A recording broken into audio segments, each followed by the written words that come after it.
와, 여러분, 지금 말도 안 되는 뉴스가 나왔어요. 애플이 구글 제미나이 AI를 탑재한다는 소식이 블룸버그로 발표가 되었습니다. 심지어는 이제 오픈 AI와도 물밑으로 어느 정도 컨택이 있었다라는 기사까지 떴습니다. 이거는 진짜 AI 판도를 뒤집을 만큼 강력한 뉴스예요. 덕분에 구글 같은 경우는 지금 프리마켓에서 무려 주가가 5%나 급등을 하고 있습니다. 오늘은 애플의 AI 전략과 향후 이 빅테크들의 AI 판도가 어떻게 될지 한번 알아보겠습니다. 사실 최근 애플이 이상하니만큼 AI에 대한 언급이 없었어요. 보시면 다른 빅테크들은 어닝콜에서 AI라는 말을 정말 많이 사용했어요. 구글은 거의 AI에 미친놈인 줄 알았습니다. 23년 봄에 AI란 단어를 언급한 적이 무려 65번이나 있는데 반해 애플 같은 경우는 4번밖에 없었어요. 그리고 뭐 알다시피 구글은 제미나이라는 모델을, 마이크로소프트 같은 경우는 GPT를 기반으로 한 코파일럿을 그냥 미친 속도로 발전시키고 상업화시키느라 거의 혈안이 되어 있는 상태인데, 진짜 애플은 도대체 뭘 하는 거냐, 이런 비판이 엄청나게 많았거든요. 상황이 이렇다 보니까 애플이 AI를 안 하는 게 아니라 야, 못하는 거 아니야? 심지어 시가총액 1위도 마이크로소프트한테 내주면서 왜 내리막길의 길을 걷는 것 아닌가라는 시장의 의구심이 아주 커지는 상황이었죠. 그런데 애플은 사실상 뒤에서 칼을 갈고 있었던 것 같아요. 어제 엄청난 논문을 발표했더라고요. 자, 요약하자면 최강 성능의 이미지 텍스트 AI 모델을 공개합니다. 이름 같은 경우 이제 MM1인데요. 여러분, 애플하면 사실 폐쇄성 아니겠습니까?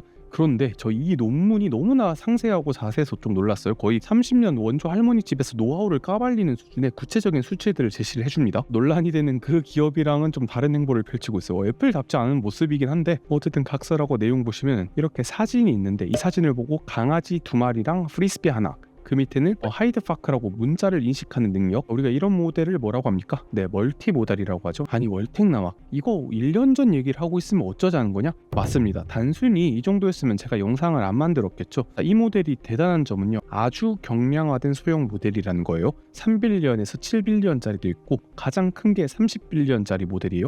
자, 매개 변수가 300억 개밖에 안 된다는 말인데, 매개 변수가 1조 정도로 추정되는 제미나이와 GPT-4랑 거의 유사하거나 조금 더 나은 성능을 보여줬다는 거예요. 그러니까 다른 말로 하면 가성비가 상당히 뛰어나요. 거의 30배 정도? 물론 아직 나온 지 얼마 안 된 모델이고 자연어 처리 성능에 대해선 미지수입니다. 나중에 검증이 조금 더 이루어져야 될 것 같아요. 그래도 이번 논문과 제미나이와의 협업 발표를 통해 애플이 AI를 어떻게 접근하고 있는지 어느 정도 힌트를 얻을 수가 있었습니다. 다들 애플카 프로젝트 접었다는 거 다 알고 계시죠? 거의 10년을 걸린 프로젝트였는데 이걸 접고 그 개발자 2,000명을 전부 다 AI에 투입한다. 애플 내부에서는 지금 전사적 역량을 AI로 집중하고 있다는 내부자들의 말이 많이 들려오고 있습니다. 게다가 여기서 끝나면 또 섭하죠. 애플이 최근 AI 기업들을 말 그대로 먹어치우고 있습니다. 최근 M&A의 아주 진심인 모습들을 보여주고 있죠. 아주 독보적이에요. 그리고 이 MM1, 경량화된 가성비 인공지능 모델이 시사하는 바는 따로 있습니다. 바로 애플의 AI 발전 방향이에요. 다음 보시는 바는 최근 인공지능판에서 가장 핫한 두 가지 분류예요.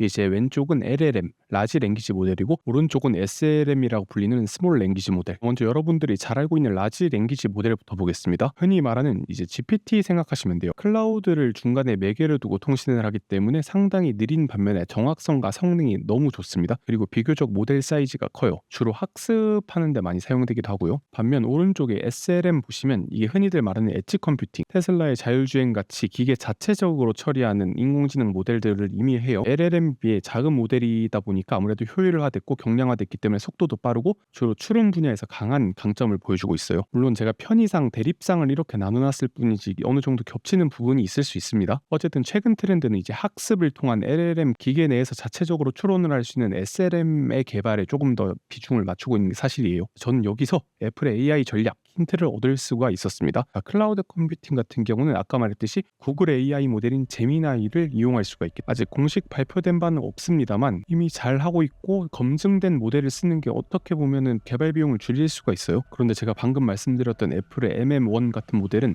작게는 3빌리언짜리 모델이라고 있잖아요. 이게 엄청 작은 사이즈거든요. 그러니까 이 SLM 부분은 우리가 자체적으로 해결하겠다라는 전략 같아요. 그리고 여러분도 알다시피 애플 같은 경우 온 디바이스 AI는 이 타의 추종을 불허할 정도로 잘 하고 있었습니다. 여러분도 잘 알고 계실 겁니다. 이미 아이폰의 SoC, 두뇌 역할을 하는 바이오닉 칩에는 몇 년 전부터 업계 최고 수준의 뉴럴 엔진이 들어가기 시작했죠. 무슨 역할을 하느냐 궁금해하실 분 정말 많으실 텐데, 이렇게 사진 꾹 누르면 그 이미지만 따주는 기능이라든지 자동 완성이랑 맞춤법 교정 같은 기능, 그리고 이건 퀄컴의 스냅드래곤 3에서 소개된 기능 중에 한 개인데, 이렇게 동영상을 촬영하고 비디오에서 오브젝트를 지우는 기술이라든지 야간에도 충분히 조도가 확보되게 한다든지, 엔비디아가 참 잘하는 기술인 레이트레이싱, 그러니까 이제 광선, 빛들을 트래킹하는 기술 뿐만이 아니라 이제 보안 기술이, 애플 같은 경우 이제 페이스 아이디 있죠. 이게 뉴럴 엔진, 그러니까 온 디바이스 AI로 검증을 한다라고 생각하시면 됩니다. 그뿐만이 아니라 우리가 흔히들 알고 있는 생성 AI 기능, 그러니까 AI 챗봇은 물론이고 이렇게 사진이나 동영상을 만들어주는 기술 역시 가능합니다. 물론 우리가 클라우드에서 만들어지는 것보다는 약간 퀄리티가 떨어질 가능성이 높지만요. 이거 말고도 온 디바이스 AI의 사용처는 무궁무진합니다. 이거 언제 보여주냐? 아마 6월에 있을 애플 연례 행사인